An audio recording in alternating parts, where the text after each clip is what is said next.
আসসালামু আলাইকুম। নবম শ্রেণী ও দশম শ্রেণীর শিক্ষার্থী, আশা করি তোমরা সকলে ভালো আছো। নবম ও দশম শ্রেণীর গণিত বিষয়ে অনুশীলনী 3.4 আজ আমরা 5 নম্বর অঙ্কটি সমাধান করার চেষ্টা করব। তো দেখো 5 নম্বর অঙ্কটি বলা আছে a cube plus 3a plus 36। এখানে সাধারণ নিয়মে যখন আমরা উৎপাদক বিশ্লেষণ করি তখন পাওয়ার কিন্তু এর চেয়ে 1 পাওয়ার কম হতে হয়, কিন্তু এখানে 2 পাওয়ার কম আছে, সুতরাং আমাকে এটি একটি সমীকরণ ধরে নিতে হবে। এই সমীকরণের যে এ আছে এর এমন একটা মান ধরে নিতে হবে যেটি এই সমীকরণে বসালে সমীকরণের মানটি 0 হয়, সেই অনুযায়ী অঙ্কটি করতে হবে। চলো আমরা সরাসরি অঙ্কটি সমাধান করি। তো দেখো এখানে আমরা ধরে নিয়েছি, মনে করি F of A equal A Q plus 3a plus 36। এখানে এ এর মান আমরা -3 ধরেছি। 1 2 3 এভাবে প্রথমে বসিয়ে বসিয়ে কিন্তু অঙ্ক মিলাতে হবে।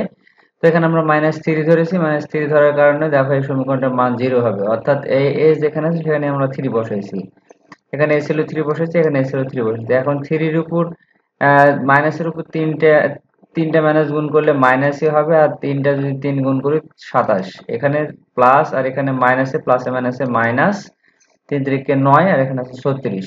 27 আর 9 দুটো যোগ করলে হবে -36 আর এখানে আছে +36 ইকুয়াল 0। অর্থাৎ a minus into a minus 3 বা a মাইনাসে মাইনাসে plus a plus 3 F of a এর একটি উৎপাদক। এখন আমাদের প্রথমে এই দুইটি লাইন করে নিতে হবে। প্রথম লাইন যা আছে তা লিখে নিলাম। এরপর আমার এখানে যে একটু গ্যাপ রেখে লিখবো a প্লাস 3। তাহলে এখানে আমার মেলাতে হবে a কিউব। এই সমীকরণে মেলাতে হবে a কিউব। তাহলে আমি a স্কয়ার নিলাম, a স্কয়ার দ্বারা গুণ করলে এখানে লিখবো a square a cube plus এখানে এটার সাথে যদি গুণ করি তাহলে 3a স্কয়ার। এখানে আবারও আমার এখানে আছে শুধু a স্কয়ার নাই, তাহলে আমার এই 3a স্কয়ারটা কেটে দিতে হবে। তাহলে এখানে একটু মাইনাস গ্যাপ দিয়ে a প্লাস 3 লিখলাম। এখন আমি যদি আরেকটা a নিই তাহলে a স্কয়ার পাবো। তাহলে তার আগে 3 মিলাতে হবে, সুতরাং এখানে হচ্ছে 3a। 3a দ্বারা গুণ করলে 3a স্কয়ার, তাহলে a প্লাস মাইনাস কেটে গেল। তাহলে এখানে আমার আবার 3 3 9a, কিন্তু আমার এখানে আছে কি 3a।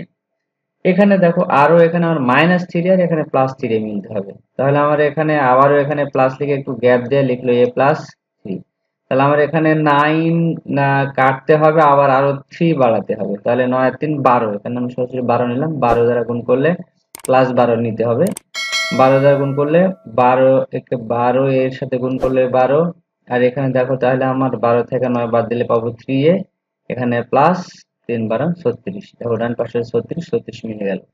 এখন এই সমীকরণের মধ্যে কমন আছে a প্লাস 3 লিখে নিয়েছি, আর এখানে a স্কয়ার -3a আর এখানে +12। এটিকে যেহেতু তার উৎপাদকে বিশ্লেষণ করা যাচ্ছে না, সুতরাং এটি হচ্ছে সরাসরি অ্যান্সার। প্রিয় শিক্ষার্থী, আশা করি অঙ্কটি তোমরা বুঝতে পেরেছো। সামনের টিউটোরিয়ালে আমরা 6 নম্বর সমাধান করার চেষ্টা করবো। সে পর্যন্ত সবাই ভালো থাকো, সুস্থ থাকো, আল্লাহ হাফেজ।